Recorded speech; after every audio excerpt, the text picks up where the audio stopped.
is up, guys? Welcome back to the channel. Hope you're having a great day. Welcome to episode 6 of Sunday Morning Conversation, where we talk to content creators large and small about cards, content, and everything in between. If you want to be on a future episode of Sunday Morning Conversation, please email me in the description below or message me on Instagram. Today is a exceptionally exciting episode because the man we are talking to is what I consider to be the event horizon of bulk content on YouTube and most social spaces. If you have been doing cards in any manner and watched content, I'm sure you have implemented something that the gentleman here has talked about. Please give a very warm welcome to Chase from TCGbulkkings. Chase, how are you doing, my friend? I'm doing okay. Not too bad today. So my first question I wanted to ask, I know you have a very busy life with kids and whatnot, but when are we going to see you back on the YouTube grind? Because I got to tell you, every day that goes by and I don't see a short or a video from your channel, it is a sad day. I can tell you every day I'm trying to get there.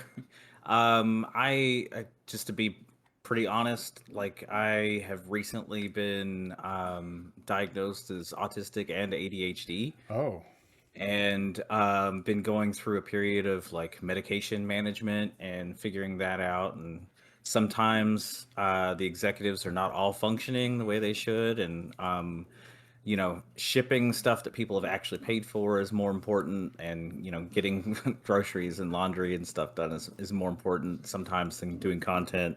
I've got lots of ideas. I've got stuff waiting for me to just be able to put it out. I just got to get to where I can get myself started sure. on it. And I've got pieces and parts of things already done. It's just got to be it's mostly just getting all the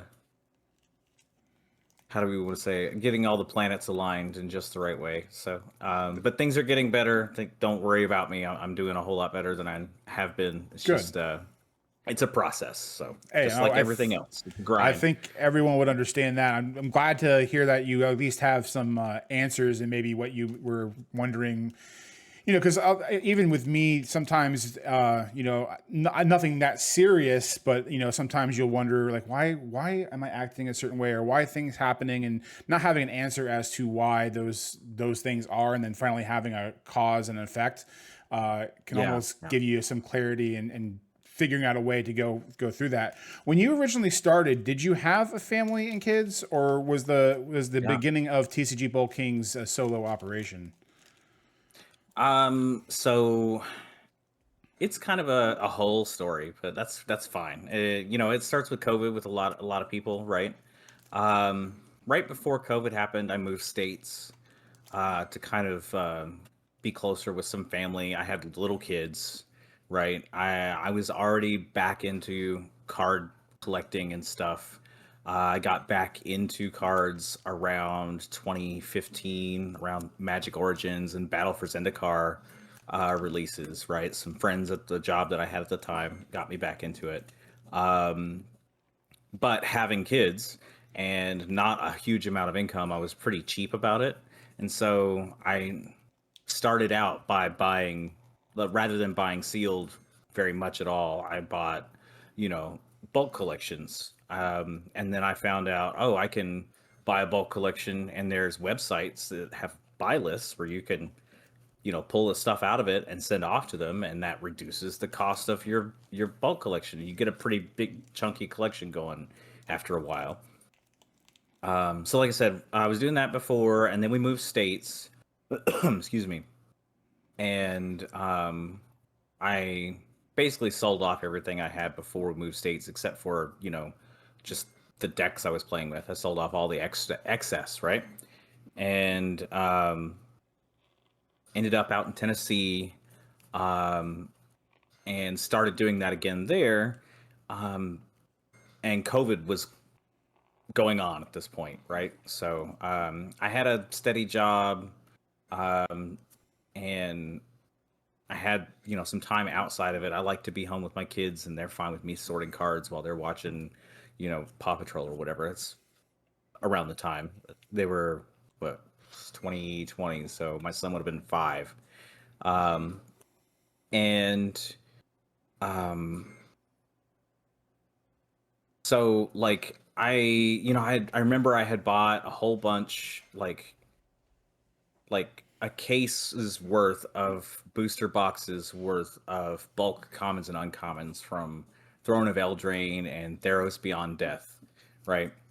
And I was going through them and pulling out the stuff to buy list. I'm like, okay, I'll send off these 27 Lucky Clovers and these 16 Cauldron Familiars or whatever. But now I got 27, Queen of Ice sitting around, right? What am I going to do with 27 of those? I don't have, 27 commander decks I can put this card in. So I'm looking around on TCGplayer. I noticed that the prices for them are like 5 cents or 8 cents or 12 cents or something like that. Why is this something? How can people be making money this way? Everybody asks that question, right?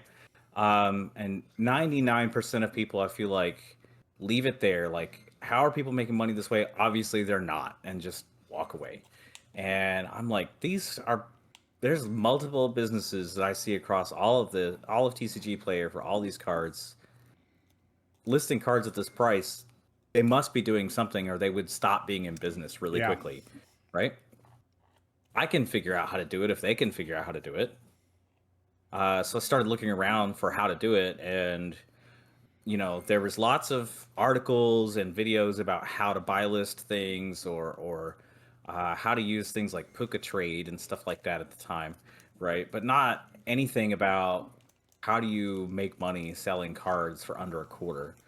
So I just okay, well, I'll just try it and see what it takes. And I had 3,000 Theros Beyond Death cards. I listed them all at once, and just to see if people would buy them and what I would need to do to sell them that way, and just see what the hangups would be, you know what my initial idea would be, and what to do after that. And it just kind of iterated after that. So this would have been mid 2020 when I started doing that.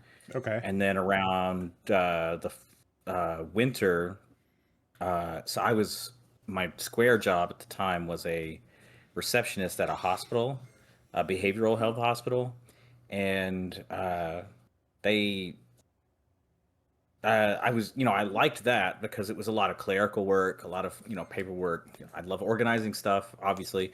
Um, so I was doing a lot of like collating and filing and faxing stuff off to other offices and things like that, and answering phones and helping visitors and things. But they changed the job for me from doing that to standing in the admissions lobby and taking temperatures of new patients being dropped off by ambulances and police and things like that. And I'm like wildly, you know, not made up for that type of position, right? Like I've suddenly come out from behind a desk and I'm in there and I'm in their space and I'm shoving a thing into their face, right? And all at the same time as like my parents were living with me at the time. My dad was he had lung surgery a couple years before that, so we're really concerned about him getting sick from COVID before there was any vaccines and stuff, right? So I was just like, no, I can't do this. And the next job I tried to line up for myself, they literally ghosted me after I did all the onboarding. Mm. And I was like, oh, okay. So I struggled to find this job. They hired me, and then they disappeared. Like literally, no more emails, no more phone calls, nothing. It was like a merchandising job, right? Go around to different grocery stores and set up displays and stuff like that. Disappeared. So it's like, okay, I'm already pushing hard on these cards, and I'm making some money at this point. Why don't I just lean into it and see how that goes? And that's kind of where it took off as a full-time thing. Nice. So at that point, how long did it take for you to realize, like, how long did it take for you to realize at that point, and how fast did it ramp up to where you're like, okay, this is like legitimately a thing, or did it take another several months to a year after that to really get things going?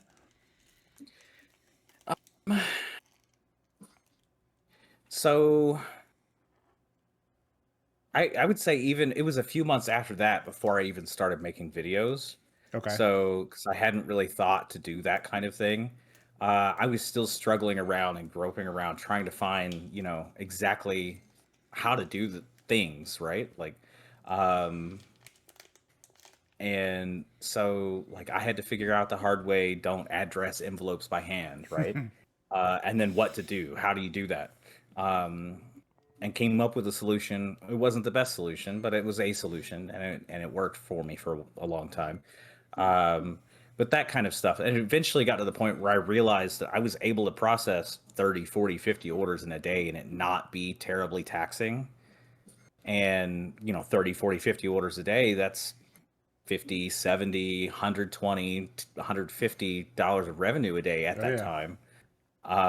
And after shipping and fees, it still was only like 40% of that was going in my pocket, but I didn't have a whole lot of overhead. I was in a spare bedroom. My main expenditure outside of fees and shipping was more cards. So, um, that's kind of when I realized, this actually is something I can lean into, and if I'm doing this okay at this point, then I should be able to grow it beyond this to something that's working out. And other people might want some of this information too. I really need to figure out how to get myself able to start putting that information out there. So, Yeah, it's and that funny can only do. as I've gone on, and as other channels have popped up over time, there's lots of overlap in how people do things, because there's obviously processes that you had maybe 2, 3, 4 years ago that you don't do now. But I remember seeing in a video, and then I'll see that implemented somewhere else.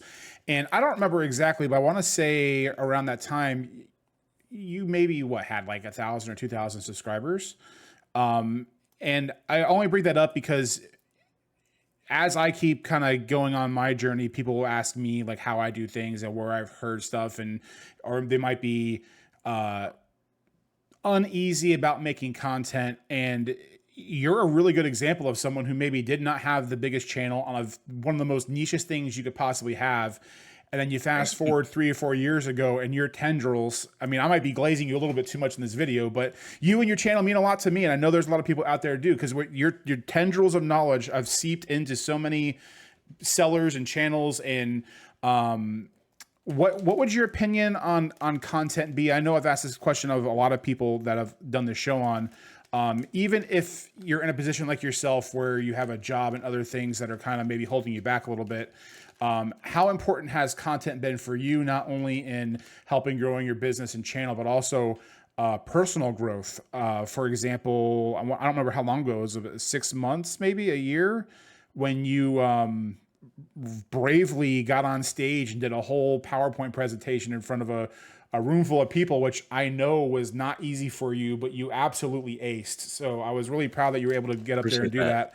I know that was kind of a long-winded question, but yeah, with the whole content sphere from where you started and now, and someone who might want to be starting, what would your opinion be on that whole ecosphere? So content's kind of weird, Um, it's just like your own, like your card business. Everybody's going to do it differently depending on their own makeup. As far as for me and my personal growth, I feel like it's been a huge thing for me. Um, Go back and look at my oldest videos, and you can see just how like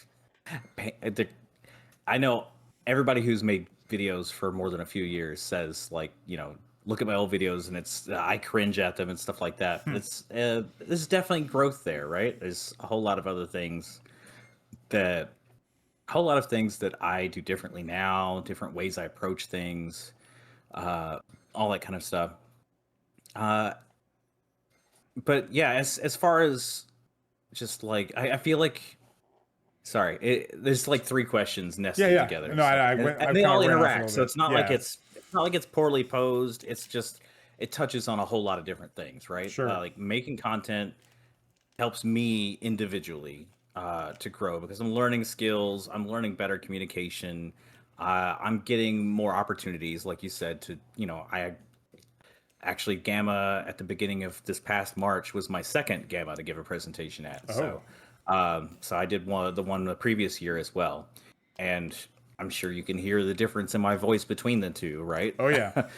They're both on the channel too. So, um, And so there's, a huge amount of personal growth for me, just not just like the skill of being able to be in front of a camera, but just like the I don't know, self-assuredness and confidence. And I'm in front of this camera not because I'm posing as something, but I am here because people like to watch, right? I'm doing Sure. something that is important to people, like you said. Not to sound arrogant or anything, but I get surprised by it every time it happens. Every time Me someone comes too. up to me and says, "Hey, this is it's so nice to meet you," and like, wow, that's weird. Who are you? Oh, you're that guy who left that comment that one time. Yeah, I remember. Yeah. So yeah, personal growth, but also it's definitely, and more measurably, I would say, a business growth mechanism. Like, um, there's a difference between a business that just lists all their cards on TCGplayer and rates that, and that's what it is, right? Um, and a business that does that, and one that you know makes some form of content to put in front of people's eyeballs, right? Whether that's just photos on Instagram, or running a blog, or something bigger, and making short videos, long videos, whatever it is you're doing. If you're able to get people to connect with you and care about you as another human being, they're going to be more willing to buy things from you. It sounds cynical, but it's a value trade. Like, Mm-hmm. being a content creator adds value to those people's lives, and they like to give back. And that I found that's come back to me in a lot of ways, that just putting the cards out there wouldn't have done, right? I get Sure. people who sell me cards that I would never meet because I can get them from them through the mail because they've heard of me, or just give me stuff. People do that. I get, brands reach out to me and talk to me about the things that I talk about in my videos, to give them context for how they can better make their things. I have this ongoing partnership with Card Castle entirely because of my content, not because of the cards I've listed on TCGplayer, right? Um, and that's let me have the chance to, have this card bot running and help Yeah, me if anybody out, but doesn't know what that also, noise is, that yeah, is the card bot in the background. I meant to mention that earlier, but that thing's chugging along, doing its thing. yep.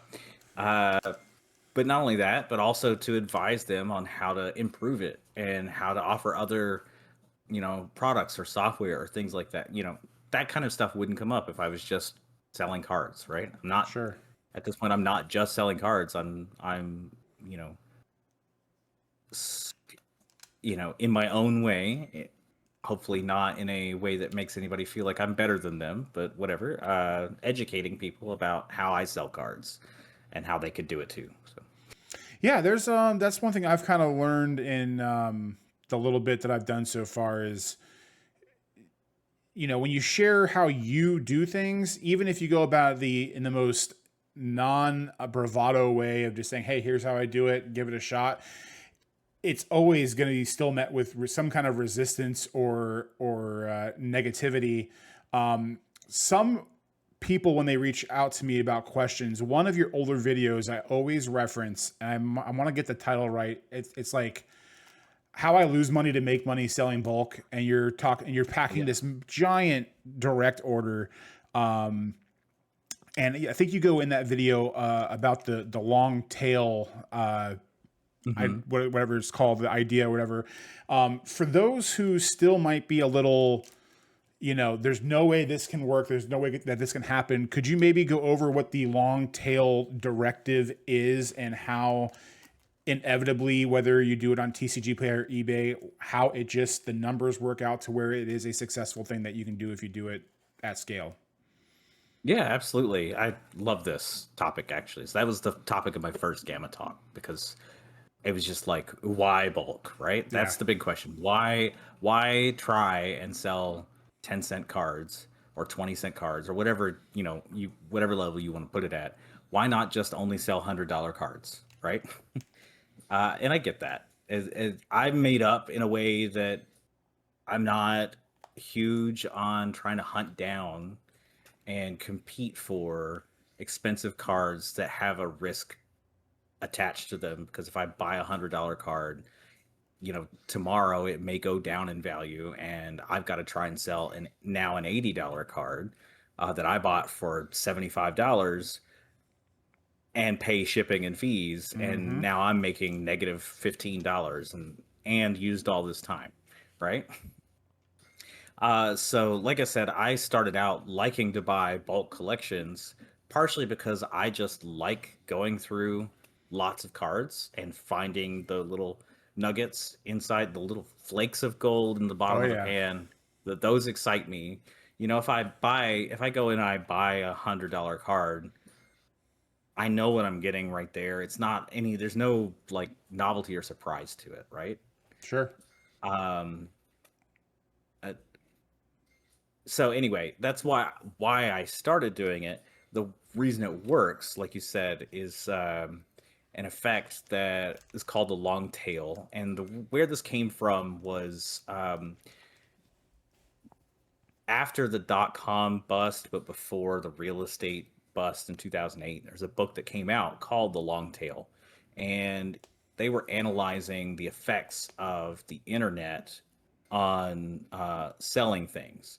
Um, and the one of the major bottlenecks in selling, things that have lots and lots and lots of different types of things in them. The example in the book was music tracks, right? There's been how many songs have been written in the last 100 years, right? Couple. Yeah. Yeah, a few, maybe a billion, right? Something like that. Yeah. I wouldn't be surprised if it was somewhere between 100 million and 10 billion, right? That's a fair assessment. Right. So it's not like Walmart can stock a billion CDs, Right. right? Even like, Capitol Records or whatever, whatever the big record store is in Los Angeles, whatever it is, they can't stock a billion or 100 million or 1 million CDs, right? It's not possible. They take up space. That space costs. You can't spend, $2 to stock a super obscure soul gospel recording from the 1930s from this one church in Mississippi, right? Yep.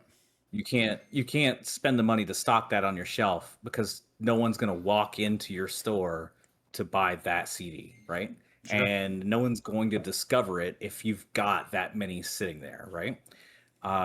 So there's this artificial limit on what kinds of items can ever sell based on those constraints, right?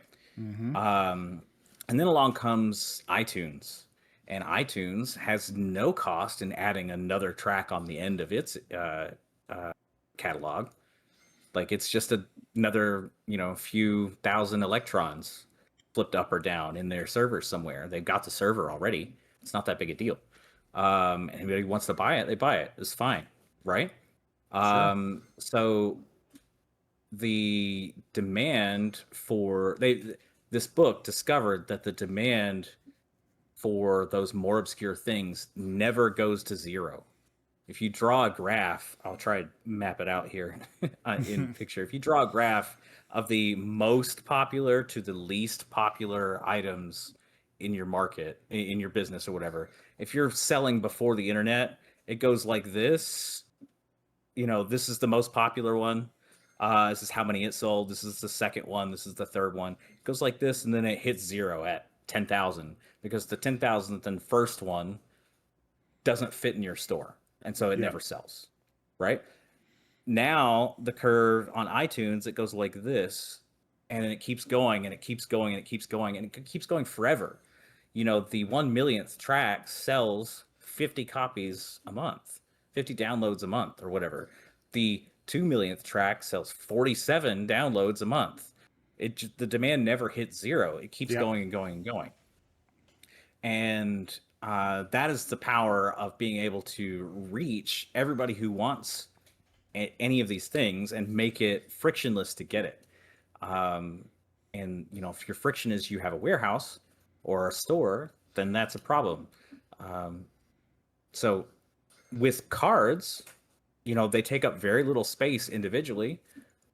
So you can reasonably have a garage with 2 million cards in it or 4 million cards in it, and have a few copies of everything out there and capture all of that latent demand at the low end.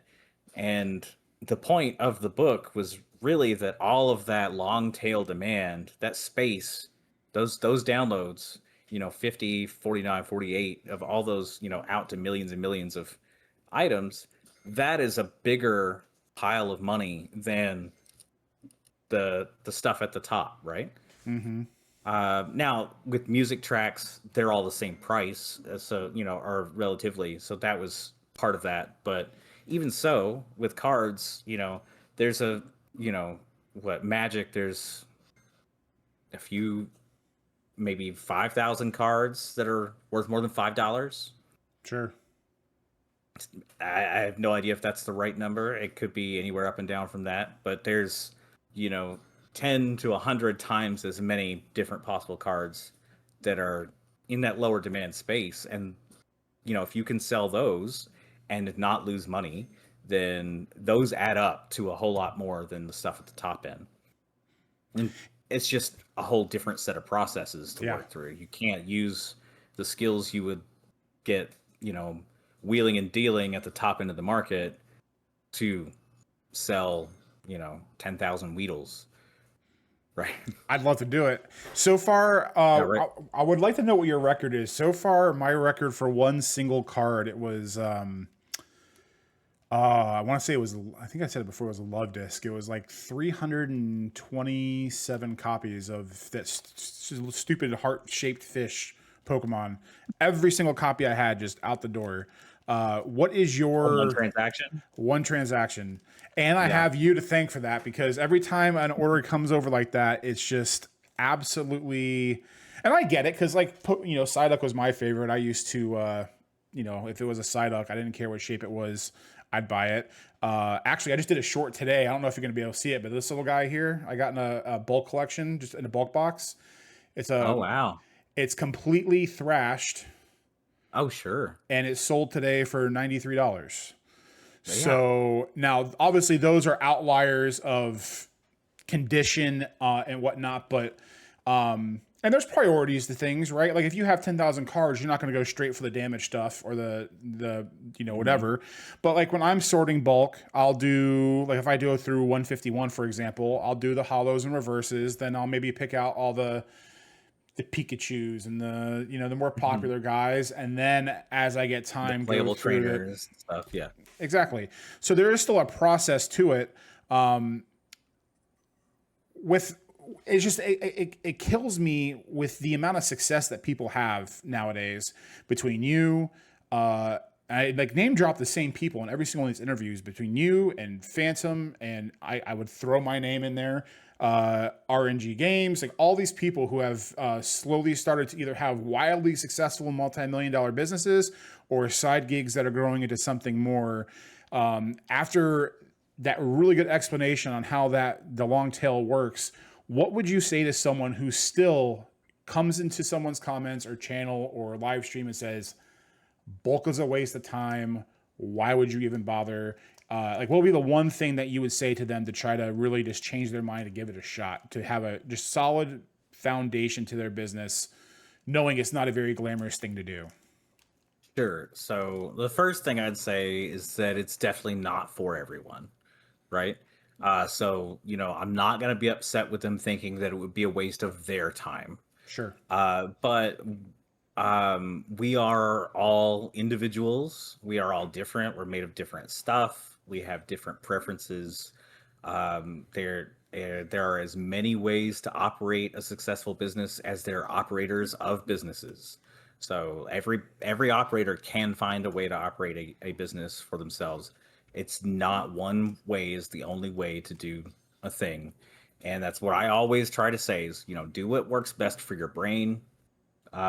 It's the only one you've got, right? Um, that said, obviously, it is the case that people are selling and doing well doing this. Um, and they don't think it's a waste of time. Um, they are using this time to do these things, and they are continuing to be able to do so. So either you think they're lying or they're stupid. Which one is it? Are you Yeah, going to? Do you think I'm a liar? Or do you think I'm a dumbass? Sorry if that's that's so too good. strong language, but um, I'm okay if you think it's either way.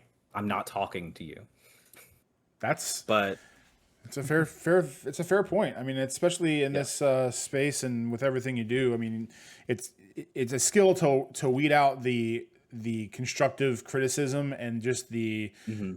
flamboyant, troll. But Sure. I say it all the time too. It's there's no wrong way to skin a cat. But if I were starting a business and I see 20 people who are successful and they're all doing they're in the same pot dealing with the same thing, it would be silly for me to at least not give it a shot or try to take that and shape it in a way that would, like you said, work for how I am set up or how my brain is Mhm. wired. So I can at least take advantage of that piece of the pie. Because I think you would agree that even as into bulk you probably still do have some decent cards and some higher value cards that you get. So it's not all Of bulk. course. Yeah, it's not like I am exclusively only selling cards Yeah. for under 25 cents a piece, and I hate everything that's 26 cents or above, right? If somebody gives me a $20 card in bulk, I'm going to sell it for $20, right? That's that it's not like that. It's just the way that I'm setting up my business practices and my business model is that I am intentionally doing it to handle bulk in a profitable way, Yeah. in an And efficient way, and in a way that works with my brain. yep. And And it's to a detriment to me.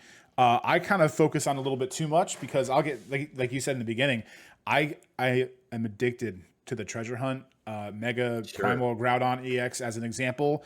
So I'll Mhm. sometimes have a counter or a box or two full of just like 50 cent, dollar, $2, $3 cards that I could probably make more of my money back on faster. But when I see that and then I see a stack of five rows, it's like I'll pick the five rows every time. And I know that's something that even though Yeah, I'm right. wired that way, I need to change that up a little bit if I'm going to do this more seriously.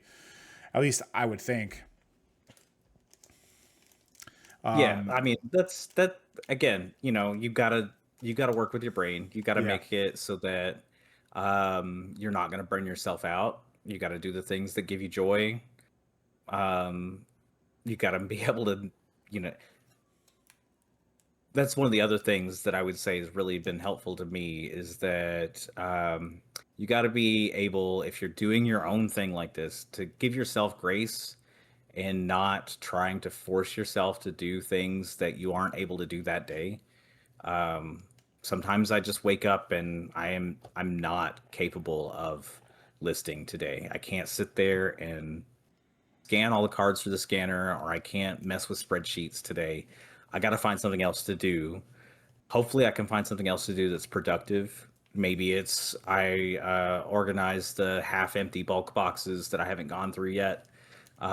Maybe it's I um, slowly condition while I watch some videos on how to do another task or something, learn how to uh, learn new features in my video editing software, whatever, right? sure. So maybe I'm doing content today, maybe whatever, I especially if you're the only employee of your sole owner business, you got to find ways to make the work environment not toxic. Yeah, that's a good point. Speaking of 'Cause you're the employee, HR department. yep. Speaking of employee, I actually just took the jump to direct. I was on it for Oh, maybe a sure. few weeks, a couple years ago, to help a friend of mine move a collection. Realized how absolutely insane it was, and I got out of it because it was a lot. I know I did a very simple breakdown about it, but I would be curious as to Mhm. what your thoughts are with the recent changes to the price floor of direct. Again, piggybacking on the fact that there's many ways to skin a cat, but what have your impressions been about the direct changes? Has that been a positive, negative, or neutral change to how that's affected your business and your profit and loss? And would you tell someone who's on the fence to do it to go ahead and pull the trigger to see how it works, or would you tell them to hold off? Sure. I'll preface this by saying I haven't been in direct for a little over a year. Oh, okay. So I've gone through a couple of restarts in my business since moving out here to Arizona. Sure. Um, and one of those was initiated by being part of the Scan and Identify beta when it was first being come out launched.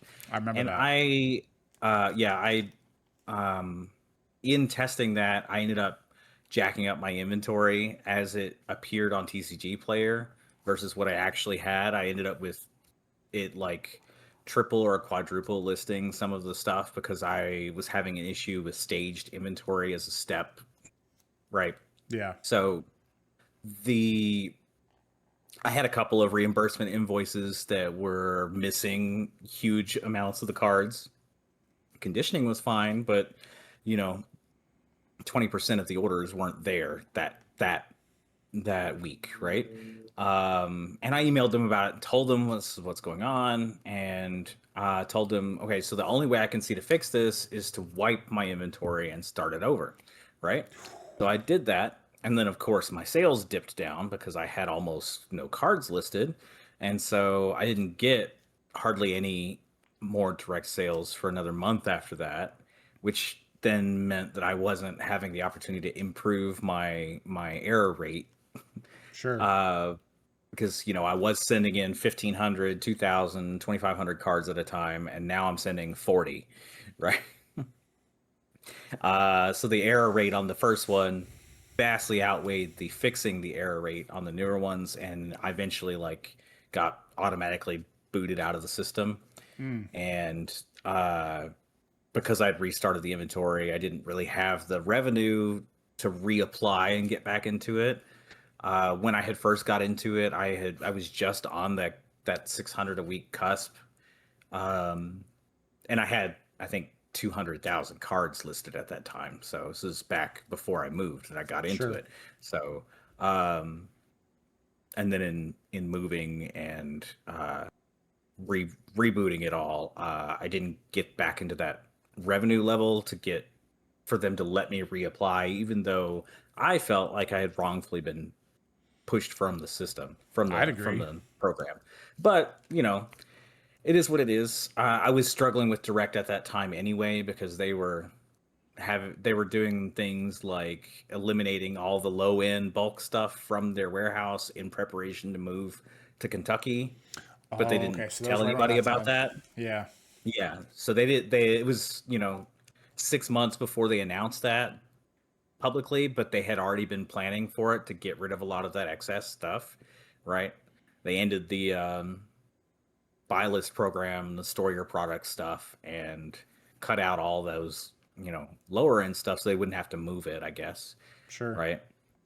And that had already severely affected my business. That's when I did that video a while back about something rotten in Yeah. direct. Yeah. And that was me learning that they had cut out 90% of the stuff I would normally have as inventory anyway, right?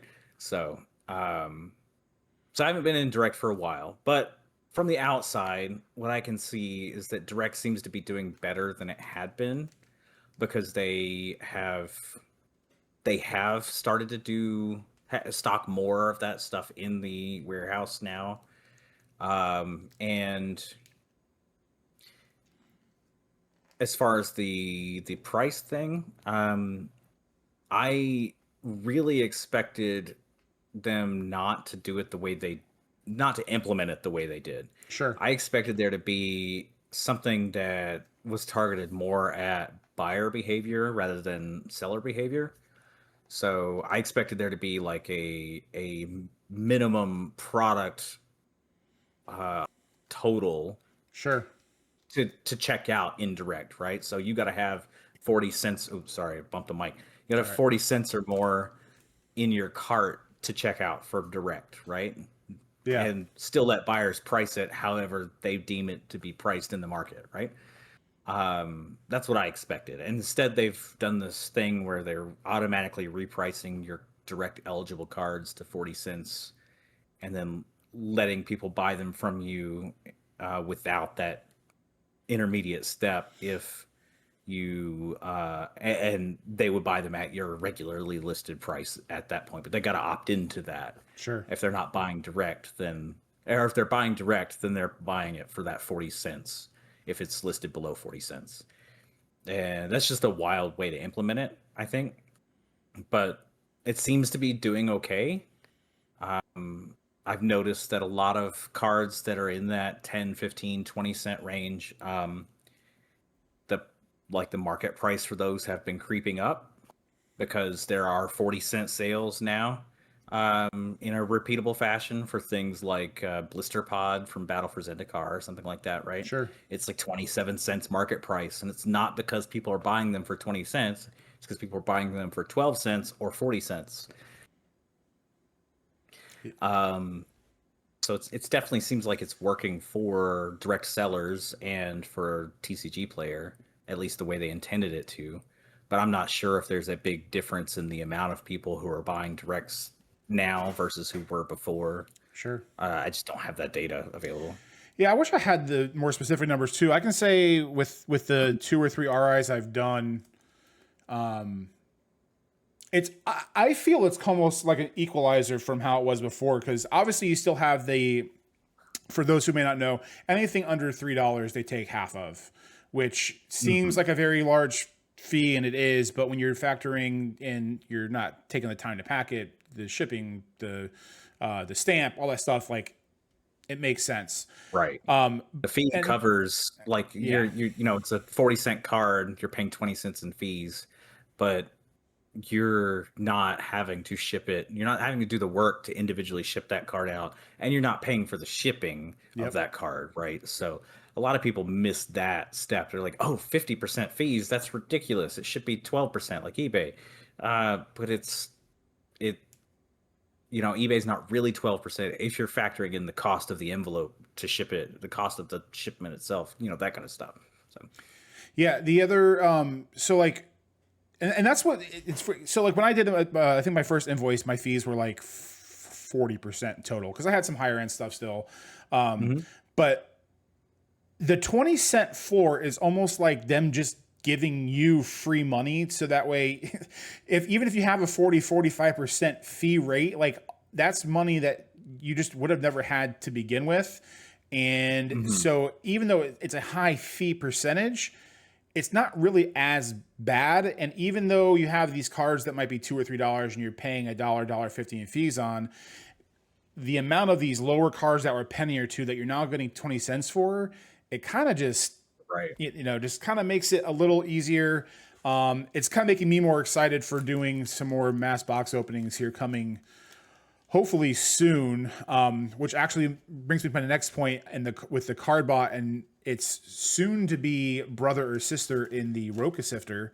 I know you got to have, I don't know how hands-on you got to be with that thing. I know you walked around with Mason a little bit, and there was a video you did with how did you actually get to touch it? What are your opinions on it? Because they have some video, that little short was about as much interaction I had with it. Okay. So they weren't letting people just use it. They were doing that little demo with those cards that they had there. So they have stated that it can do a lot, and I've already had some discussions before with how we think that if it can truly deliver what it's saying it can deliver, that it is severely underpriced. I would like to kind of see what your opinion is on. Do you think that they're kind of biting off more that they can choose, saying all the things that I can do without actual on hands demos, or do you think that they're for the most part being truthful in it being the all in one thing that it can be? I think, well, at first, I think if anybody thinks any piece of equipment like this is just going to magically solve every problem they have, then they need to buy some desert real estate from me. Uh, uh, but like, I feel like, honestly, I feel like there's a middle ground between those two things. I don't feel like TCGplayer or the Roca team at TCGplayer, which I met several of and talked with, right? I don't feel like they are like just seriously just making things up. I I think that it is going to be a useful and interesting tool, right? I don't think that they're just blowing smoke up everybody's whatever. Yeah. I I I also don't think that it holds up to the claims that they're making necessarily, like that it can do certain amount per hour. It just didn't do that in the demo, right? If you Sure. time out how long it took to do the cards that it did in front of our eyes, it was about a third of the speed they claimed, right? And maybe it'll be Interesting. faster with the real model, but Sure. that is the way that came out. Um, I honestly I don't see a huge difference between using that device and using a regular Fujitsu scanner because it's pretty much what it is. It just has the extra step where it's going to split it into two piles for you at the end, right? True. That's the main difference. It costs about the same as a Fujitsu scanner, about of a new one, right? I got this used one for $50, but that's neither here nor there. Dang. Uh, it's not a new one. It's not a top of the it's not a newest model. Still. It's a little bit older. It works, right? Yeah. So there's that, right? It's not a big upgrade beyond, like, if I got one and it was sitting here next to my scanner, it's not a huge upgrade in its use case for somebody like me, honestly. It's using the scan and identify technology, is what they say, to do the card identification. And if it's identical to the scan and identify as it exists, it's not a perfect piece of software. It's not one of the best out there at necessarily identifying things, especially outside of Magic, Yeah. right? It does Pokemon okay. It does One Piece medium. It does Lorcana medium. I know Yu-Gi-Oh's not in the scanner yet, but it doesn't do very good at Yu-Gi-Oh at all because nothing does good at Yu-Gi-Oh at all. Uh, too many reprints, with the only difference being the set code and whether it's first edition or not. Yeah. It's hard, right? I get it. Um, but yeah, honestly, my true honest opinion about the Sifter is that it doesn't really solve the problems that people who want it to solve.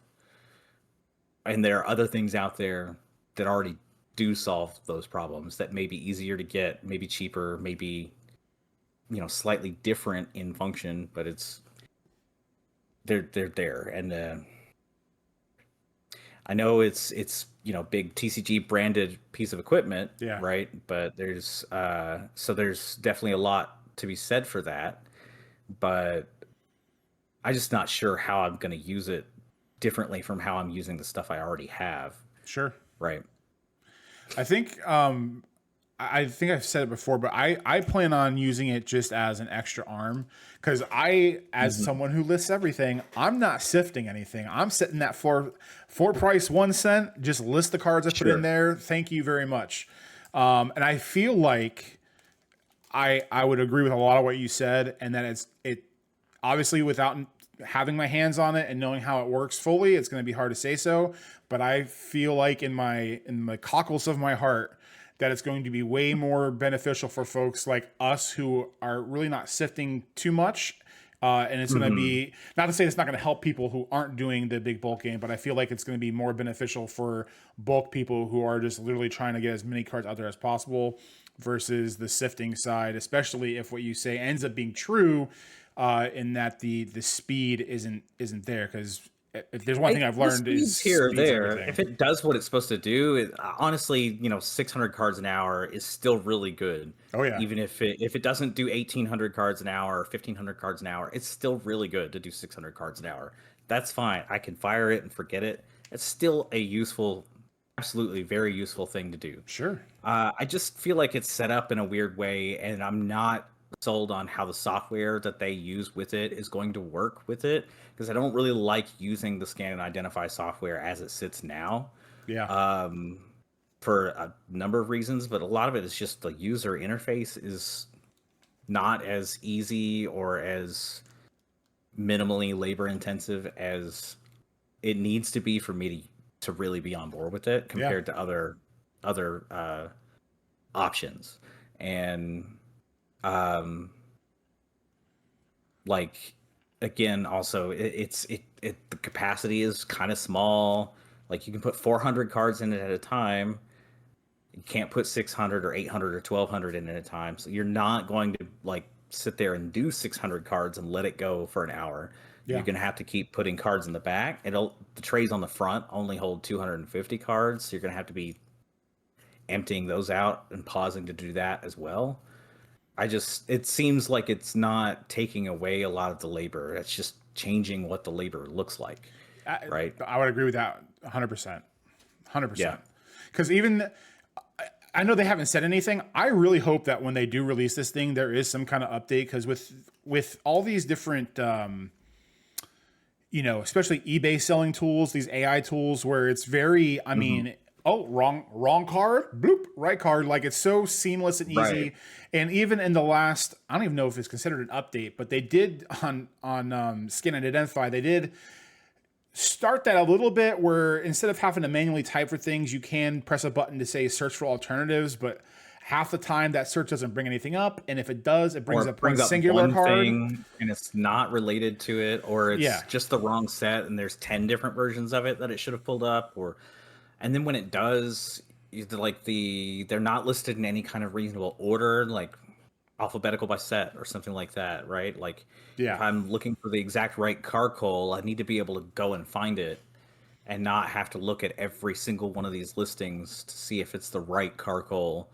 And then once you pick the right one, like 50% of the time, it takes you back to the top of your Yeah. 500 card list, and you got to scroll back down through The fact that you can even mass edit, like you can't click, like I've whined about this so much before, but reverse hollows and hollows are the most miserable thing to do on that whole software. Uh, Mm, I just got done sorting 2 giant 5 rows of prismatic evolutions, and I'm pretty sure I'm just going to do all that stuff by hand because literally every card in hmm that set has been reprinted. And the last time I did it, I think I scanned, what was it? I don't know. It was like 400 hollow okie dokies, and somehow it managed to pick every single copy as not prismatic evolutions, and hmm I'm glad I live alone because it was so much profanity and uh, I resorted to anger, and I was like, okay, this we're gonna have to pick and choose when and what we do with this thing. Have you bought one? Have you are you going to implement one in your business? Or are you going to wait a little bit until it comes out to see what it does? I'm gonna try it out. I'm not gonna sit here and pretend like I'm not going to try it out.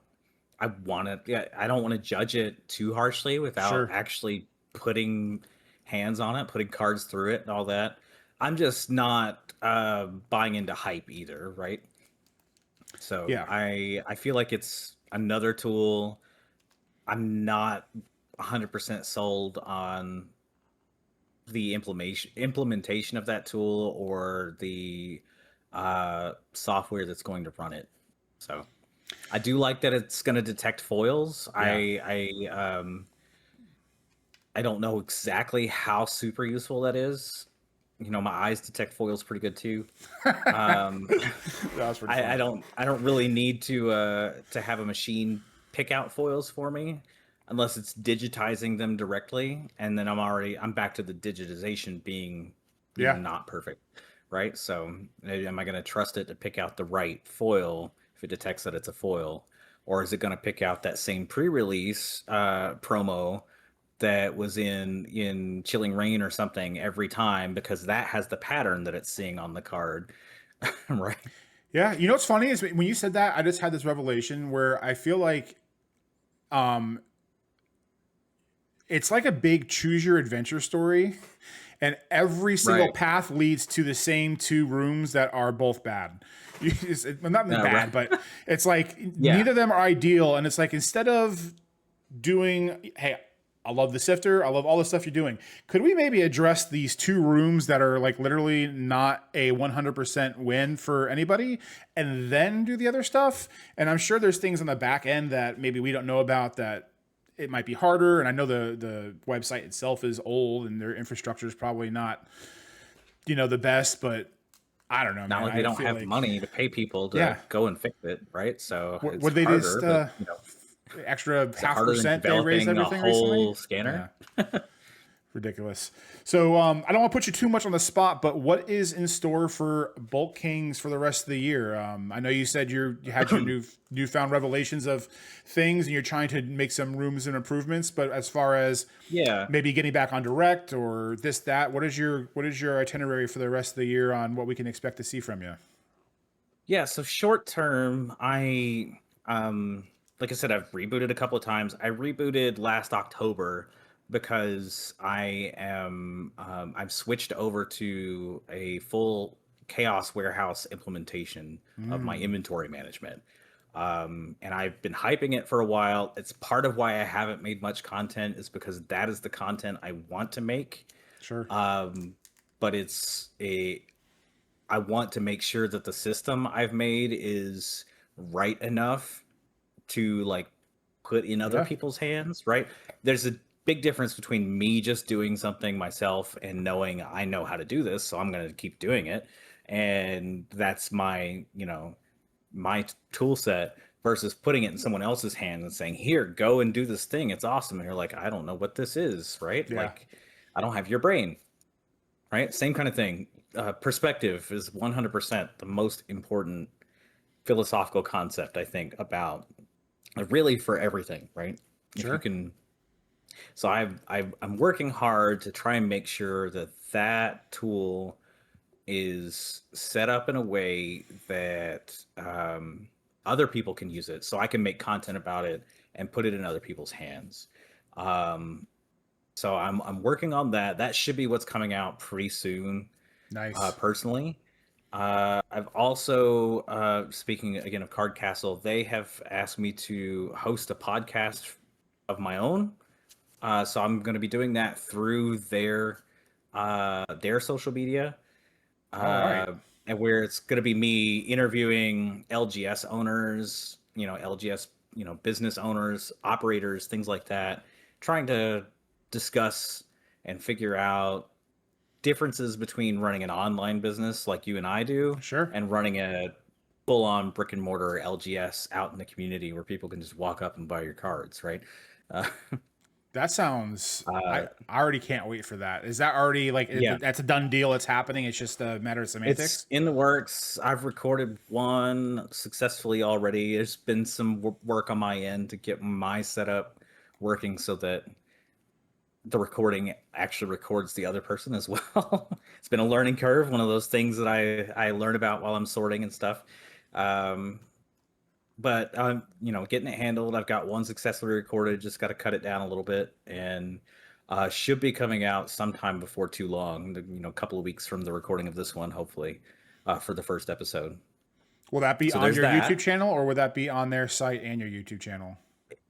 It I I won't be publishing it through my YouTube channel. I'll Okay. direct people to it, but it'll be on the Card Castle YouTube Okay. channel, as well as their other social media and everywhere you can get podcasts and stuff like that. So it'll be out there for sure.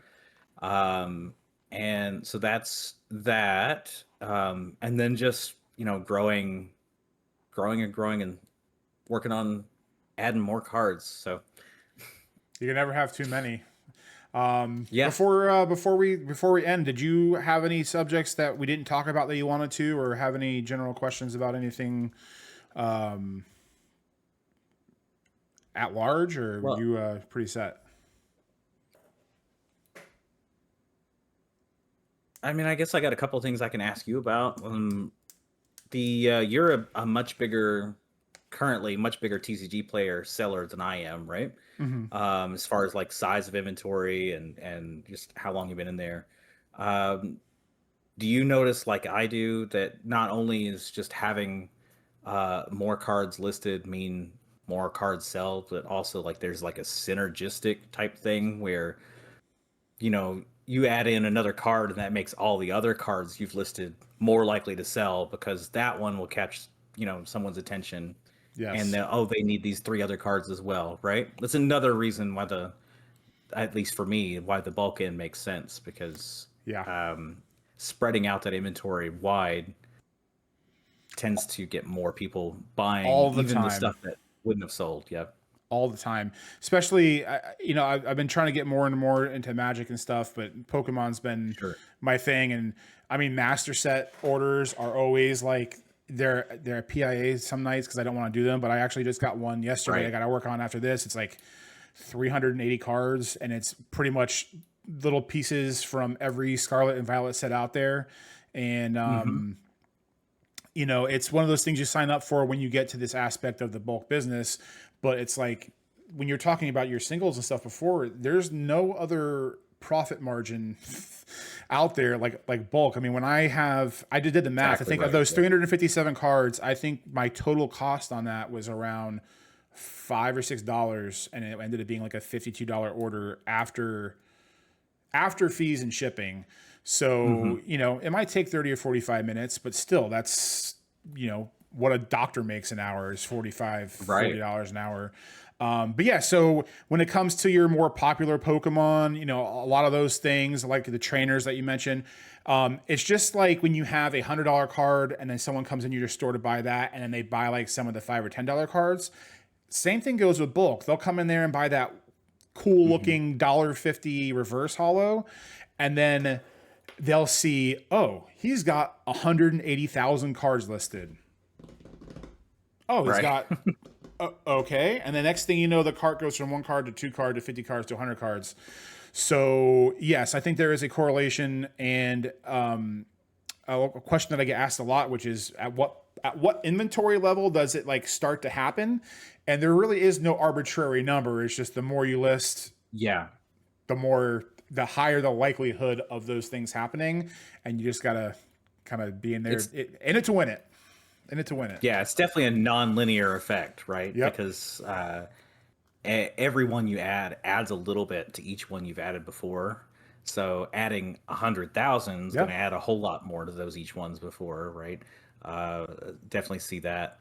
And then, yeah, I also wanted to ask: are you only selling on TCG Player, or do you sell in other places as well? TCG player is my main. I do try to do eBay a little more because Phantom has been getting on my rear about it. But I personally just I don't know what it is about eBay that I don't like. I'm Yeah, maybe it's I just from the resisted eBay a years. long time. Yeah, maybe it's just from the years of watching you and RNG. But I've grown to love the volume game. I'd rather sell 20 cards at five Mhm. cents versus sell one card at $2.